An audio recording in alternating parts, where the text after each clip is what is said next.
The leather briefcase sat in the backseat like a bomb. Chike Okafor stared at it through his rearview mirror, his hands still gripping the steering wheel even though the engine was off.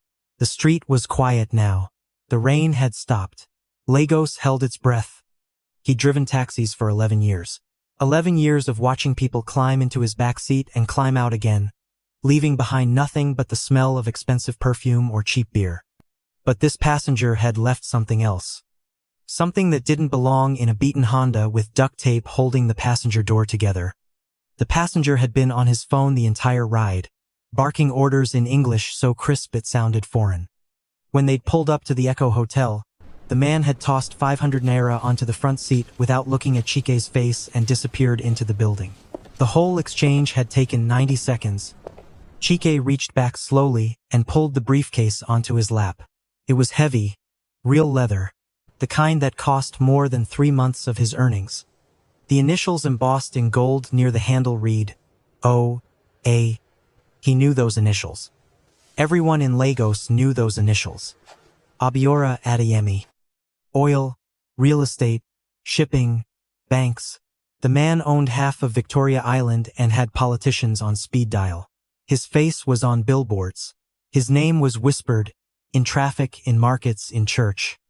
And he just left his briefcase in Chike's taxi. Chike clicked open the briefcase. Inside were documents, contracts with signatures he couldn't read, property deeds for addresses in Ikoyi Banana Island, Lekki Phase 1, a checkbook with the logo of Zenith Bank printed in silver. And cash. Stacks of it, 1,000 naira notes bound with rubber bands. Chike counted quietly. 20 stacks. Each stack looked like 50 notes. That was 1 million naira. Just sitting there. In his taxi, Chike's phone buzzed. A new ride request. He ignored it. His daughter's school fees were due in 3 days. His wife needed surgery for the lump in her breast that the clinic said might be nothing, but the hospital said needed a biopsy they couldn't afford. His landlord had already given him 2 warnings. 1 stack could solve everything. 2 stacks could change everything. Before you judge what happens next, hit that subscribe button, because what Chike does in the next 60 seconds will either destroy his family or save them in a way no one expects. He sat there in the darkness of his taxi, parked under a flickering streetlight on Amadou Bello Way, holding a briefcase that wasn't his and a future that could be. His phone rang. The name on the screen read, Nosy. He didn't answer. It rang again. He answered. Chike, where are you? Her voice was strained, tired. She'd been tired for 2 years now. Still working. It's past 11. You said you'd be home by 9. I had a long-distance passenger. Silence. Then Ngozi's voice, quieter now. The hospital called again. They said, if we don't bring 150,000 naira by Friday, they'll cancel the appointment. Chike closed his eyes. Friday was in 2 days. I'll find it. How? Ngozi's voice cracked. How, Chike? We've borrowed from everyone. Your brother won't even answer your calls anymore. My mother thinks I married a useless man. I said I'll find it. Silence. Our daughter asked me today why we don't eat chicken anymore. She's 7 years old, Chike. She shouldn't have to notice that. The line went dead. Chike sat there, staring at the briefcase. He opened it again. This time he pulled out 1 stack, held it in his hand. 50,000 naira. 3 weeks of work. Right there in his palm. He could take 3 stacks. Just 3. 150,000 naira. Ngozi's surgery. A man like Obiora Adeyemi wouldn't even notice. Men like that lost more money in the cushions of their leather couches than Chike made in a year. Chike started the engine. He drove slowly through the empty streets of Victoria Island, past the high gates and the sleeping security guards, past the luxury cars parked in driveways, past the world he would never belong to. When he reached his neighborhood in Ajigunle, the streets were narrower, darker. The smell of open gutters mixed with frying akara from a late-night food cellar. Children slept on mats outside their parents' rooms because the heat inside was unbearable. Chike parked in front of his building, a 3-story structure with peeling paint and rusty balconies. He lived on the 2nd floor. One room. Kitchen in the corner. Bathroom shared with 3 other families. He took the briefcase and walked upstairs. When he opened the door, Ngozi was still awake. She sat on the edge of their mattress, which lay directly on the floor.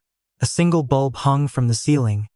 Their daughter, Adana, slept on a small mat in the corner, covered with a wrapper. Ngozi looked up when Chike entered. Her eyes were red. "You're finally back." "Yes." She noticed the briefcase immediately. Her expression changed. "What is that?" Chike set it down on the floor. "A passenger left it in the taxi." Ngozi stood up slowly. "What kind of passenger?" "A rich one." She walked closer and stared at the briefcase. "Did you open it?" Chike hesitated, then nodded. "What's inside?" "Documents. Money." Ngozi's breathing quickened. "How much money?" "A lot." She knelt down and opened the briefcase herself. When she saw the cash, her hand flew to her mouth. She looked up at Chike with wide eyes. "Chike." She started pulling out the stacks, counting them with shaking hands. When she finished, she looked at him again. 1 million naira. "Yes." Ngozi stood up, holding one stack.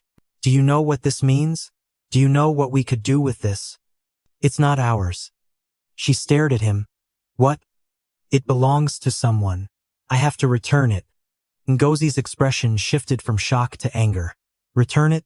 Chike, are you mad?" "It's not ours," he repeated. "So what?" she snapped. "This man left it in your taxi. He was careless. That's his problem, not yours." "Ngozi." "No." She cut him off. "No, Chike. I'm tired of this. I'm tired of praying and fasting and believing God will provide. I'm tired of watching our daughter go to bed hungry. I'm tired of this lump in my chest growing bigger while we wait for a miracle." Her voice broke. "This is the miracle, Chike. This is God answering our prayers. And you want to give it back? And Chike looked at his wife, at the exhaustion carved into her face, at the desperation in her eyes. "What if it was our money?" he asked quietly. "What if I left something in someone's car and they kept it? How would you feel?" "I would feel stupid for being careless." "Ngozi." She grabbed his arm. "Chike, listen to me. We can take just enough for my surgery.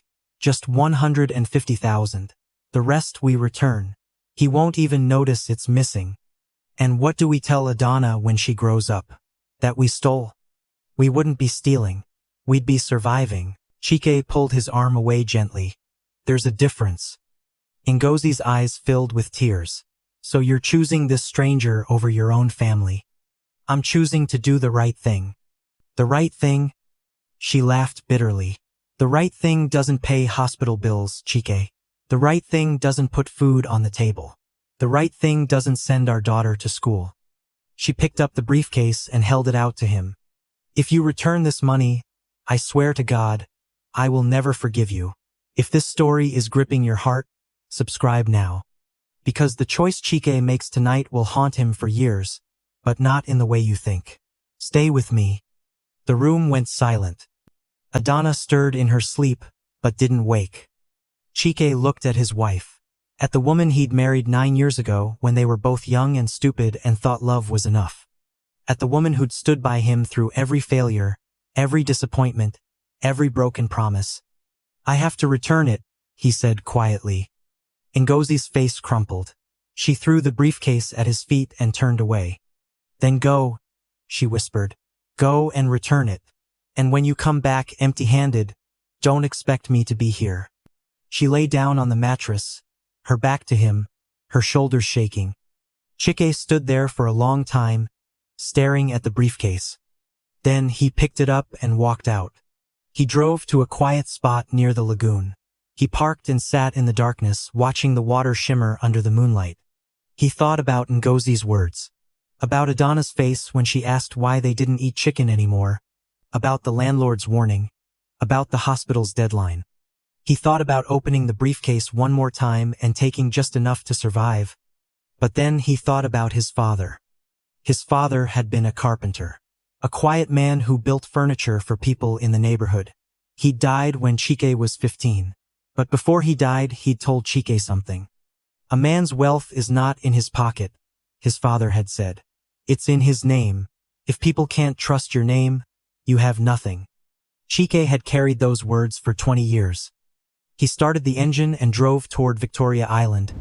The Adeyemi estate sat behind 12-foot walls topped with electric wire. 2 security men stood at the gate, both wearing crisp black uniforms and earpieces like they were guarding the president. Chike pulled up slowly. One of the guards approached, already frowning. "Wedding you want?" the guard asked in pidgin, his hand resting on the baton at his hip. "I need to see Mr. Adeyemi." The guard laughed. "You and 500 other people. Come out for here before I call police. I have something that belongs to him. If not business proposal, bring am during office hours. This na person house. You no fit just." Chike held up the briefcase through the window. The guard's expression changed instantly. His eyes went wide. He stepped back and spoke quickly into his radio. 30 seconds later, the gate slid open. "Drop a like if you're still watching. Because what's waiting for Chike inside that mansion isn't just a billionaire. It's a secret that will rewrite everything you thought you understood about this story. Hit that subscribe button so you don't miss what happens next." They searched him twice, patted him down like a criminal, checked his ID, made him wait in a small security room with concrete walls and a single plastic chair. 30 minutes passed. Then 45. Chike's phone buzzed. It was Ngozi. He didn't answer. It buzzed again. A text message. "If you do this, we're finished." Chike put the phone in his pocket. Finally, a woman appeared. She was middle-aged, elegant, wearing a cream-colored suit that probably cost more than Chike's taxi. Her name tag read, "Mrs. Nwosu, Chief of Staff." "You're the taxi driver?" she asked, her tone clipped. "Yes, ma." She looked him up and down. Her eyes lingered on his worn shirt, his scuffed shoes, the faded jeans with a small tear near the knee. "How did you get this briefcase?" "A passenger left it in my taxi." "What passenger?" "I don't know his name, but the initials on the briefcase match Mr. Adeyemi's." Mrs. Nwosu's eyes narrowed. "Did you open it?" Chike hesitated. "Yes, ma. And everything is inside. I didn't take anything." She studied him for a long moment. Then she picked up a phone on the wall and spoke quietly to someone. When she hung up, she turned back to Chike. "Come with me." She led him through the compound, past fountains that looked like art installations, past gardens with flowers Chike couldn't name, past cars parked in a circular driveway, each one worth more than Chike would earn in 20 years. They entered the main house. The Jenston Neck. They entered the main house. Chike had never seen anything like it. The floors were marble. The ceiling was high, decorated with chandeliers that looked like frozen waterfalls. Paintings hung on the walls, and Chike didn't know art, but he knew expensive when he saw it. Mrs. Nwosu stopped in front of a large wooden door. "Wait here." She knocked once, then entered, closing the door behind her. Chike stood in the hallway, still holding the briefcase. His heart pounded. He felt small, out of place, like a stain on a white shirt. He heard voices inside, muffled. One voice was Mrs. Nwosu's. The other was deeper, male, irritated. The door opened. Mrs. Nwosu stepped out, her expression unreadable. "He'll see you now." Chike stepped inside. The office was enormous. One wall was entirely glass, overlooking the estate and the city lights beyond. A massive desk sat in the center, made of dark wood that gleamed under soft lighting. Behind the desk sat Obiora Adeyemi. He was older than Chike expected. Late 50s, maybe early 60s. His hair was gray at the temples. His face was lined but strong. He wore a white kaftan embroidered with gold thread, and when he looked up at Chike, his eyes were sharp, calculating. "You're the driver?" Obiora asked. His voice was deep, controlled. "Yes, sir." "And you have my briefcase?" "Yes, sir."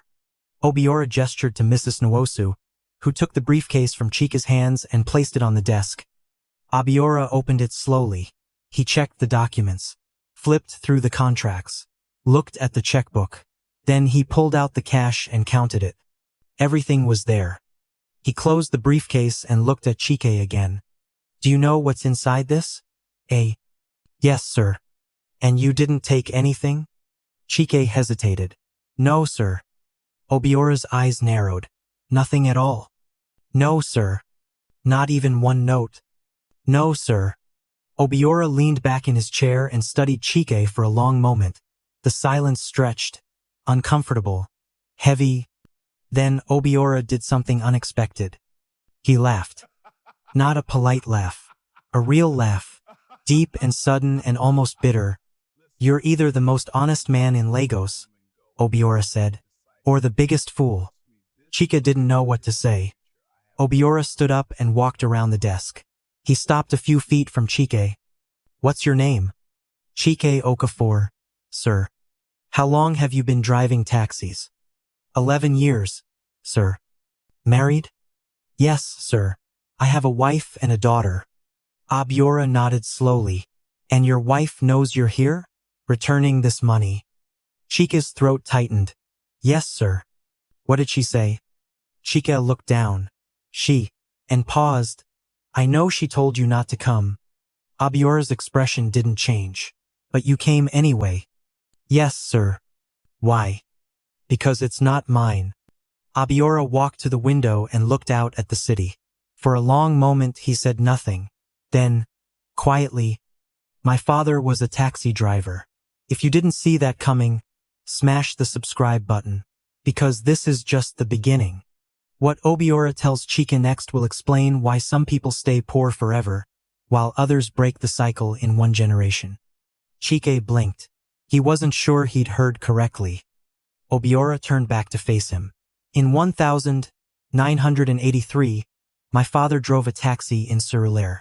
We lived in one room. My mother sold vegetables in the market. I was the oldest of 6 children. He paused. One day, my father picked up a man, a Lebanese businessman. The man left a bag in the back seat. My father opened it. Inside was $20,000 in cash. Chike's breath caught. My father brought the money home. Obiora continued. He showed it to my mother. She cried. She begged him to keep it. Just enough to move us out of that room. Enough to send me and my brothers to school. She said God had sent the money to us. That it was a blessing. Obiora's voice grew quieter. But my father refused. He said it wasn't ours. He said taking it would make us thieves. And thieves never prosper. My mother was furious. She didn't speak to him for 3 days. Chike listened, his heart pounding. The next morning, my father returned the bag to the Lebanese man. The man was shocked. He asked my father why he didn't keep it. My father said, because it would teach my children that stealing is acceptable when you're desperate. Obiora looked directly at Chike. The Lebanese man owned an oil company. He was so impressed by my father's honesty that he offered him a job. A real job. Security supervisor. It wasn't much, but it was stable. Legal. My father accepted. 5 years later, that same man helped me get a scholarship to study business in London. And when I came back, he introduced me to people. People who gave me opportunities. People who trusted me because they trusted my father. He paused. Everything I have started because my father returned a bag he didn't have to return. The room fell silent. Chike felt something tighten in his chest. He didn't know what to say. Obiora walked back to his desk and sat down. He pulled out a checkbook and began writing. Your wife was right to be angry with you, Obiora said without looking up. You came here with 1 million naira that could have solved all your problems. And you're leaving with nothing. He tore off the check and held it out. Chike took it slowly. The check was for 500,000 naira. His hands started shaking. Sir, this is too much. I can't. You can. Obiora said firmly. And you will. That's not charity. That's payment. You returned something that was mine when no one was watching. That kind of character is rare. Chike's vision blurred. He blinked rapidly, trying to hold back tears. Thank you, sir. Thank you so much. Obiora raised a hand. I'm not finished.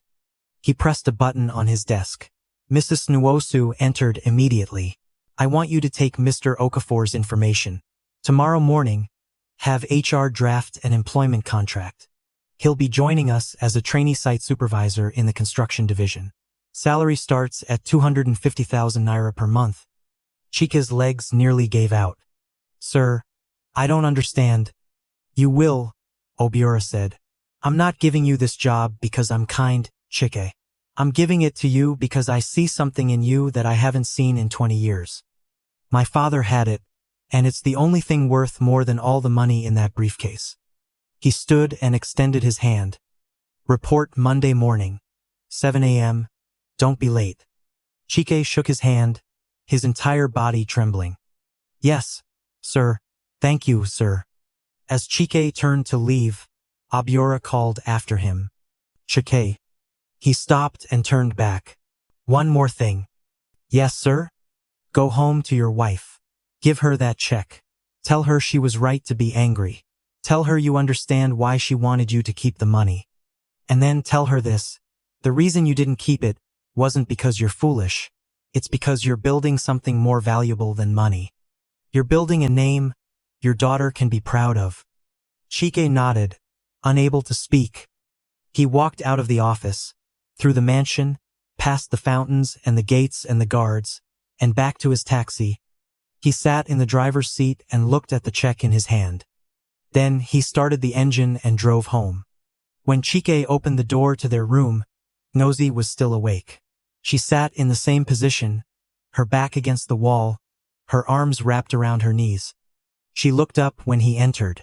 Her face was hard. You actually did it, she said. You actually gave it back. Chike nodded.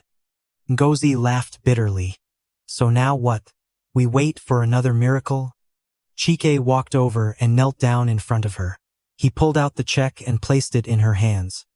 Ngozi looked down. Her eyes went wide. What is this?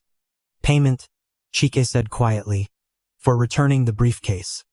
She stared at the check, her hands shaking. 500,000 naira.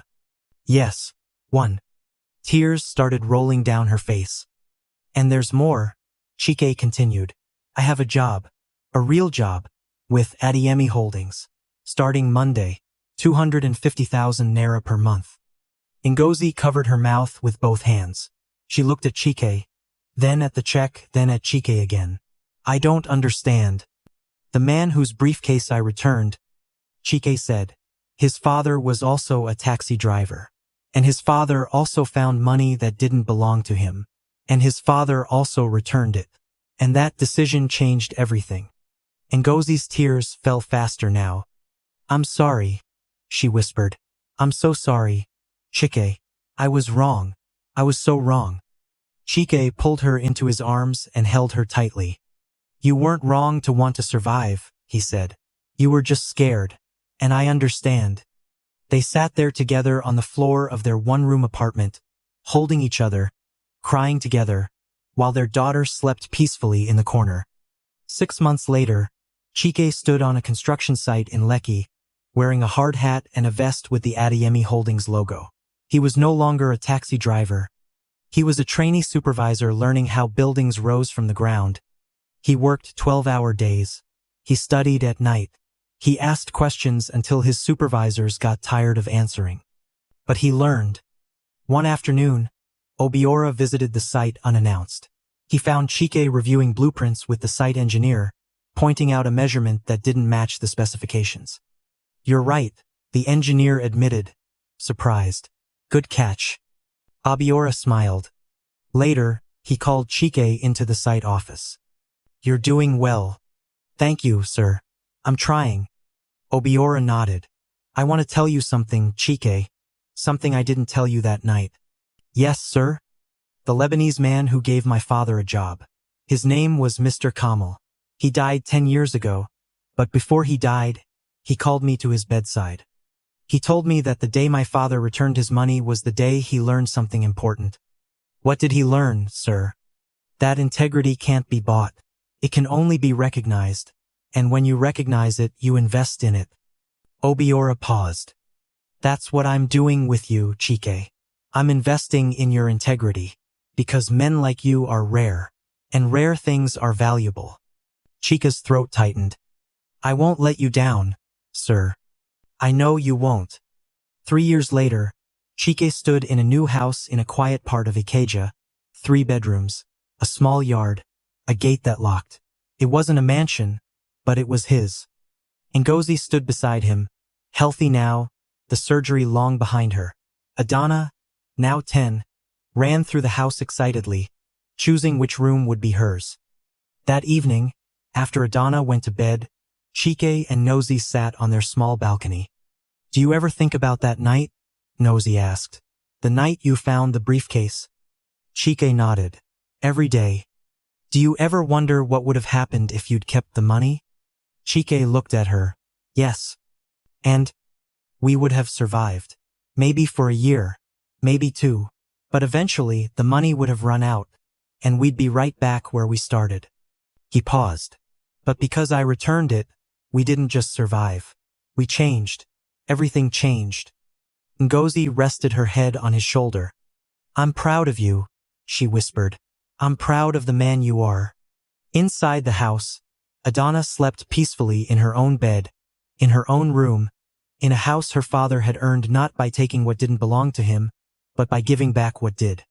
And somewhere across the city, in a mansion behind 12-foot walls, Abura Adeyemi sat in his study, thinking about his father. About Mr. Kamal, about Chike, and about the invisible thread that connects one generation's integrity to the next generation's opportunity. The briefcase was never the test. The test was what you did when no one would ever know, and the reward was not what you gained. It was who you became. Chike didn't just return a briefcase that night, he returned to the man his father raised him to be. And in doing so, he gave his daughter something no amount of stolen money could ever buy, a father whose name means something. Because here's what most people don't understand about wealth. It's not just what you accumulate, it's what you refuse to compromise to get it. The real question isn't whether Chike made the right choice. The real question is, what would you have done? If you were sitting in that taxi, with your wife's surgery on the line, your daughter going hungry, your landlord at your door, and 1 million naira sitting in your hands with no witnesses, no cameras, no consequences. Would you have the strength to choose your integrity over your survival? If this story made you think twice about the choices you're making in your own life, subscribe to this channel right now. Because every week, we bring you stories that don't just entertain you, they challenge you to become the person you know you're supposed to be. Hit that subscribe button, turn on notifications, and tell me in the comments, would you have returned the briefcase? One side and compare. Until next time, remember, your character is built in the moments when no one is watching. And that character is the only inheritance that truly lasts.